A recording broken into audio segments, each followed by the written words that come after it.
মানুষ যদি জানতো দিনদার জীবনসঙ্গী কেমন হয়, তাহলে দিনদার জীবনসঙ্গী পাওয়ার লোভেই তারা নিজেরাই দিনদার হয়ে যেত। রাসূল সাল্লাল্লাহু আলাইহি ওয়াসাল্লাম বলেছেন, গোটা দুনিয়াই সম্পদে পরিপূর্ণ। এর মধ্যে সবচেয়ে উত্তম ও কল্যাণকর সম্পদ হল পুণ্যবতী স্ত্রী। আল্লাহ বলেছেন, আমি যাকে ধন সম্পদ দিয়েছি সে বেশি ভাগ্যবান নয়, ভাগ্যবান সেই ব্যক্তি যাকে আমি একজন ধার্মিক জীবন সঙ্গী দিয়েছি।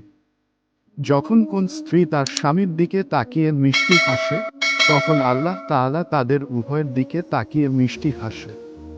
সুবহানাল্লাহ। পৃথিবীর সবচেয়ে সুখী মানুষ হচ্ছে সে, যে একজন নেককার স্ত্রী পেয়েছে।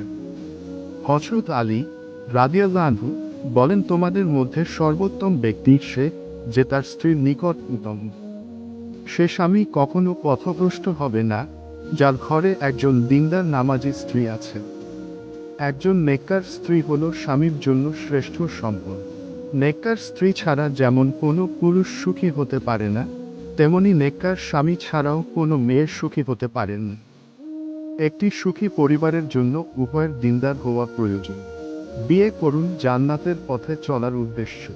জীবন সঙ্গী এমন হওয়া উচিত যে একে অপরকে জান্নাতে যেতে সহযোগিতা করবে। আল্লাহ তাআলা আমাদের বুঝার ও সে অনুযায়ী আমল করার তৌফিক দান করুন। আমিন।